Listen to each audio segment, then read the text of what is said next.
నిజాయితీ గురించి మాట్లాడితే అధ్యక్ష ఇదే మంత్రి గారు గతంలో కేసీఆర్ గారు ఎంత గొప్పగా పరిపాలించారో చెప్పిన మాటలన్నీ ఉన్నాయి, ప్లే చేయమంటే చేస్తా. ఒకటి. రెండో అధ్యక్ష, హరీష్ రావు గారు ఇంత స్పష్టంగా శాసనసభలో నిన్నగాక మొన్ననే కదా అధ్యక్ష మొత్తం ఆర్బీఐ లెక్కలు వివరిస్తూ సావధానంగా ఏం చెప్పారు అధ్యక్ష?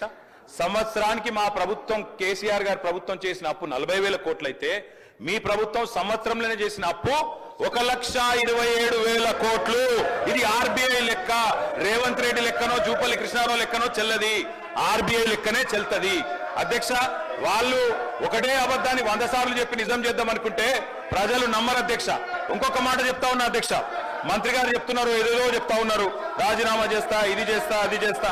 అధ్యక్ష ఇదిగో మహబూబ్ నగర్ లెక్క ఇది అధ్యక్ష. మహబూబ్ నగర్ లో ఆనాడు పెండింగ్ ప్రాజెక్టులుగా వదిలిపెట్టిపోయిన కేఎల్ఐ, భీమా, నెట్టెంపాడు 4,000 కోట్ల రూపాయలు ఖర్చు పెట్టి 6.5 లక్షల ఎకరాలకు నీళ్లిచ్చిన మాట వాస్తవమా కాదా మంత్రి గారు గుండె మీద చేసుకొని చెప్పాలా అధ్యక్ష? పాలమూరులో ఈ రోజు వ్యవసాయ విస్తీర్ణం పెరిగిన మాట వాస్తవం కాదా అధ్యక్ష?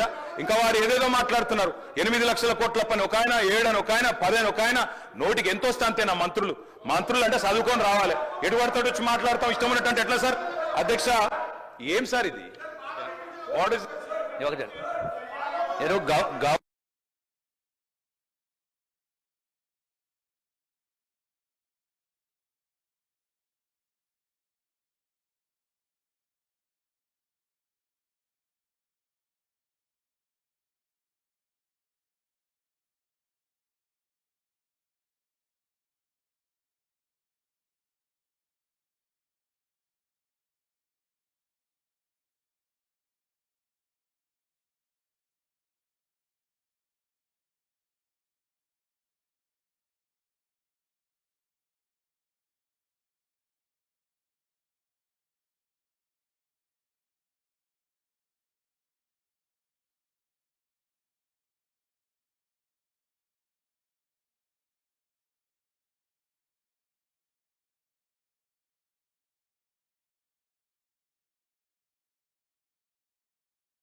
కంక్లూడ్ 9.5 కోట్లు ఎట్లా సార్? ఇన్నిసార్లు డిస్టర్బ్ చేసి కంక్లూడ్ అంటే మధ్యలో లేవనెత్తిన ప్రశ్న క్లారిఫికేషన్ ఇద్దా సార్? వారికి చెప్పండి సార్, మధ్యలో డిస్టర్బ్ చేయొద్దని చెప్పండి.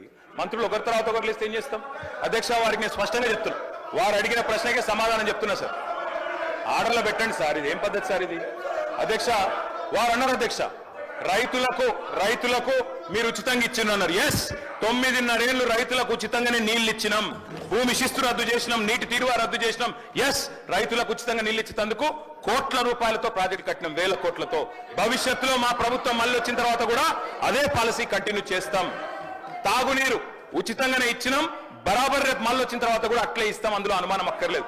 మీరు నిజాయితీగా చెప్తున్నాం. ఎస్, మేమెన్నడూ కూడా రైతుల మీద కానీ, రైతుల మీద మాత్రమే కాకుండా తాగునీరు ఇచ్చిన కుటుంబాల మీద కానీ ఎన్నడూ అదనపు భారం వేయలేదు, భవిష్యత్తులో కూడా వేయబోము. అదేవిధంగా అధ్యక్ష ఇంకొక మాట వారు చెప్పింది వాస్తవమా సార్? 8 లక్షల కోట్ల అప్పని ఒక ఆయన అంటారు, 10 లక్షల కోట్ల అప్పని ఒక ఆయన అంటారు. మన ఆర్థిక మంత్రి గారు 6,71,000. మంత్రుల మధ్యనే సమన్వయం లేదు. ఏం చెప్పాలో నెంబర్ కరెక్ట్ గా ట్రైనింగ్ చేయండి ముఖ్యమంత్రి గారు. అధ్యక్ష నేను ఒకటే అడుగుతా ఉన్నా అధ్యక్ష, విత్తనం వేసిన నాటి నుండి, నేను సబ్జెక్ట్ మాట్లాడుతున్నా సార్, విత్తనం వేసిన నాటి నుండి పంట అమ్మేదాకా రైతుకు ఎన్ని గండాలు ఎన్ని కష్టాలు ఉన్నాయో మనందరికి తెలుసు సార్. అందుకే పారిశ్రామికవేత్తలకు ఇచ్చినట్టు ప్రోత్సాహకాలు రైతులకు గుడియాలన్న ఉద్దేశంతోనే ఆనాడు ఎప్పుడో మహాకవి శ్రీశ్రీ గారు చెప్పినట్టు అధ్యక్ష, పొలాలనన్నీ హలాల దున్ని బలం దరిత్రికి బలి కావించే కర్షక వీరుల కాయం నిండా కాలువగట్టే ఘర్మజలానికి ఖరీదు లేదో అన్నాడు శ్రీశ్రీ. అంటే అధ్యక్ష, ఘర్మజలం అంటే చెమట. ఆ చెమటకు ఖరీదు ఎట్లా కడతాం? రైతే కులమేదైనా, ఆయనకున్న విస్తీర్ణం ఎంతైనా రైతే తెలంగాణలో. కాబట్టే మేము వ్యవసాయ స్థిరీకరణ కోసం ఆనాడు పరిమితి పెట్టకుండా అందరికి ఇచ్చే ప్రయత్నం చేసినాం. ఐటీ అని, పాన్ కార్డు ఉందని, ఐటీ ఉద్యోగులని లేదా పోడు పట్టాలని, ఒక పంట అని తప్పించుకునే ప్రయత్నం చేయలే అధ్యక్ష. కౌలు రైతులు ఎదురు చూస్తున్నారు. ముఖ్యమంత్రి గారు మీరే చెప్పారు, కౌలు రైతుకి ఇస్తాం, రైతుకు కూడా ఇస్తామని స్పష్టంగా ముఖ్యమంత్రి గారు చెప్పినారు. కౌలు రైతులు కళ్ళల్లో ఒత్తులేసుకొని చూస్తున్నారు. మాకు అసలు రైతులతో సమానంగా పైసలు వస్తాయని తప్పకుండా ఇవ్వాలని కోరుతా ఉన్నాం. నాడు రేవంత్ రెడ్డి గారు చెప్పినారు, బహిరంగ లేఖ రాసినారు. మీరు 22 లక్షల మంది ఉన్నారు కౌలు రైతులని. నేను ప్రభుత్వాన్ని అడుగుతా ఉన్నా, అనుభవదారుడి కాలం పెట్టినారు నిన్న మీరు భూభారత్లో. తప్పకుండా అనుభవదారుడి కాలం వచ్చిందంటే కౌలు రైతులు ఎవరో కూడా మీకు తెలుసు. ఆ 22 లక్షల మంది కౌలు రైతులకు ఎవరికైతే మీరు బహిరంగ లేఖ రాసినరో వారికి రైతుతో సమానంగా, భూ యజమానితో సమానంగా రైతు భరోసా ఇవ్వాలని చెప్పి కూడా మేము డిమాండ్ చేస్తా ఉన్నాం అధ్యక్ష. ఇంకొక మాట అధ్యక్ష, ఇందాక మా మిత్రుడు మాట్లాడుతూ చెప్పారు, మా విజయరమణారావు గారు, వారు అన్నారు అధ్యక్ష బోనస్ ఇచ్చినాం అని చెప్పినారు అధ్యక్ష. ఇది అధ్యక్ష FCI food corporation of India వాళ్ళు FCI వాళ్ళు ఇచ్చిన రిపోర్ట్ అధ్యక్ష. వారు ఆనాడు FCI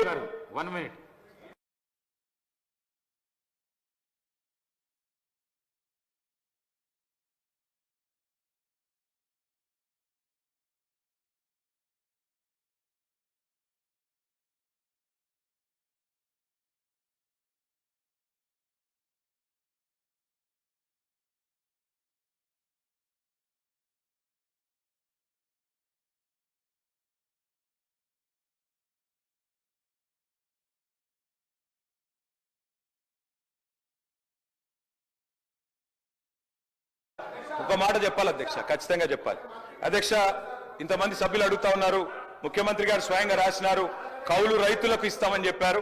కౌలు రైతులు 22 లక్షల మందికి ఎవరికైతే మీరు ఉత్తరం రాసినారో రేవంత్ రెడ్డి గారు, వారు ఎదురు చూస్తున్నారు కళ్ళల్లో ఒత్తులేసుకొని. రేవంత్ రెడ్డి గారు తప్పకుండా రైతు భరోసా ఇస్తాడని ఇయ్యాలని కోరుతా ఉన్నాం అధ్యక్ష. దాంతో పాటు మీరే చెప్పారు బోనస్ గురించి అధ్యక్ష. ఇది MSP government of India department of food and public distribution వాళ్ళు రిలీజ్ చేసిన MSP అధ్యక్ష.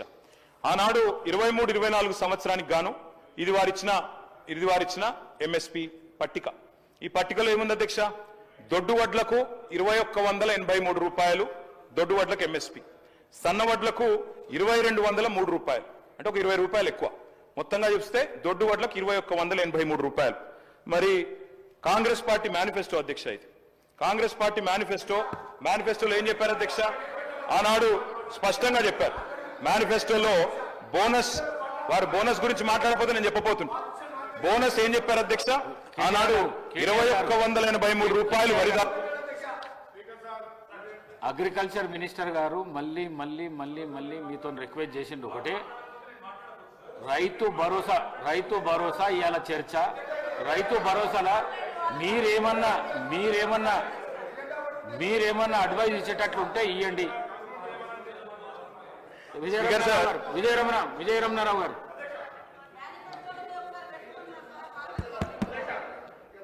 ఇంతకుముందు కేటీఆర్ గారు మాట్లాడుకుంటూ